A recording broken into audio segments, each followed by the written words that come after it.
Assalamualaikum warahmatullahi wabarakatuh. Yang terhormat Bapak dosen pengampu Pak Andra ADMA serta teman-teman yang saya banggakan. Saya Jen Faradila dengan NIM E1K02410082 dari kelas B Prodi S1 Pendidikan Fisika. Di sini saya akan menjelaskan sebuah rangkuman dari presentasi kami sebelumnya dalam memenuhi tugas mata kuliah Bahasa Indonesia. Langsung saja ke materi yang berjudul Tata Istilah Bahasa Indonesia. Bahasa Indonesia adalah bahasa yang kaya akan istilah-istilah yang mencerminkan keberagaman budaya dan pengetahuan Nusantara. Memahami tata istilah bahasa Indonesia yang tepat sangat penting untuk komunikasi yang efektif dan preservasi warisan intelektual bangsa. Istilah bahasa Indonesia yang perlu diketahui yang pertama ialah istilah baku, di mana istilah baku adalah istilah resmi yang diakui dan digunakan secara dalam berbagai konteks formal. Yang kedua ialah istilah ilmiah, yang dimana istilah ilmiah adalah istilah yang digunakan dalam bidang-bidang akademik dan penelitian. Yang ketiga ialah istilah populer, yang dimana istilah yang umum digunakan dalam komunikasi sehari-hari di masyarakat. Dan yang keempat ialah istilah asing, adalah istilah yang berasal dari bahasa asing yang diadaptasi ke dalam bahasa Indonesia. Definisi dan penjelasan istilah bahasa Indonesia. Yang pertama ialah istilah umum, adalah istilah yang memiliki makna sederhana digunakan dalam konteks sehari-hari. Yang kedua ialah istilah khusus, adalah istilah yang memiliki makna teknis atau spesifik dalam suatu bidang atau keahlian. Yang ketiga, istilah konseptual adalah istilah yang mengandung konsep abstrak atau filosofis yang membutuhkan penjelasan lebih lanjut. Persyaratan istilah bahasa Indonesia. Yang pertama ialah ketepatan makna, di mana istilah harus mampu mewakili konsep atau makna yang ingin disampaikan dengan tepat.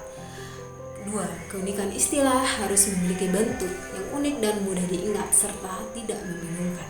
Yang ketiga, kesesuaian ejaan, di mana penulisan istilah harus mengikuti kaidah ejaan bahasa Indonesia yang benar. Yang keempat, ialah kemudahan penggunaan istilah harus digunakan dan dipahami oleh masyarakat luas.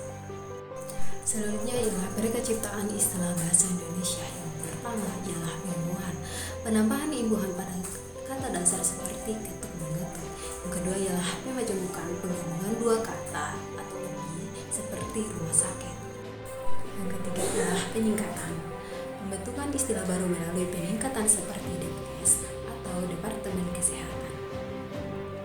Kesimpulannya ialah tata istilah bahasa Indonesia merupakan aspek penting dalam memelihara dan memperkaya warisan intelektual bangsa dengan memahami definisi, kategori sumber, dan pemadaman istilah. Kita dapat menggunakan bahasa Indonesia dengan lebih tepat dan efektif dalam berbagai konteks komunikasi. Adapun permasalahan dalam tata istilah bahasa Indonesia yang sering kali terjadi karena perkembangan zaman, pengaruh globalisasi dan kurangnya pemahaman terhadap prinsip pembentukan istilah. Berikut adalah beberapa permasalahan dan solusinya. Permasalahan yang pertama ialah serapan berlebihan dari bahasa asing. Bahasa istilah asing yang diadopsi tanpa disesuaikan dengan kaidah bahasa Indonesia. Misalnya kata Indonesia yang lebih sering digunakan dibandingkan dari. Yang kedua ialah ketidaksesuaian dengan kaidah bahasa. Istilah yang dibuat tidak mengikuti kaidah pembentukan istilah yang diatur oleh bahasa, seperti penyerapan kata asing tanpa perubahan yang sesuai. Yang ketiga ialah ambiguitas makna. Beberapa istilah memiliki makna ganda atau tidak jelas, misalnya istilah teknis yang digunakan secara berbeda dalam berbagai konteks.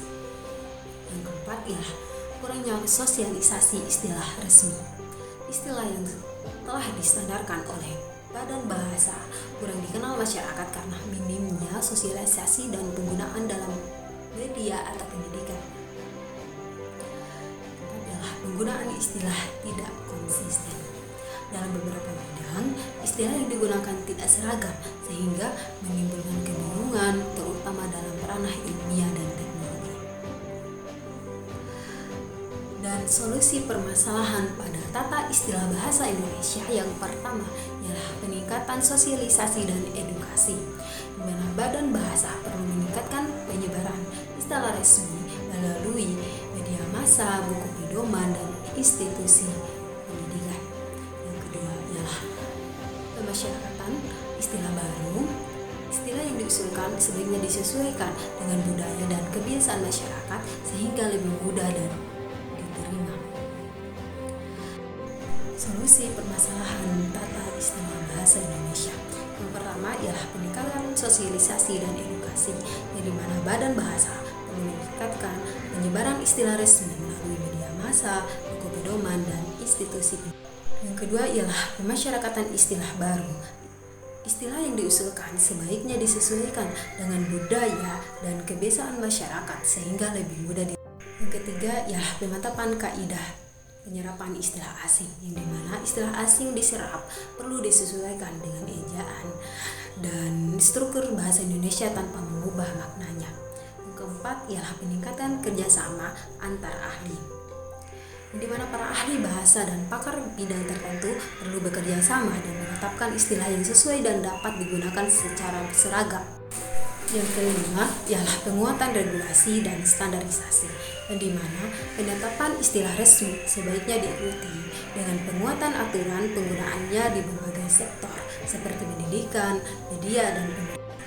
Yang keenam ialah penggunaan teknologi digital, membuat platform daring yang interaktif dan mudah diakses untuk pencarian istilah resmi bahasa Indonesia seperti KBBI elektronik dan aplikasi khusus istilah.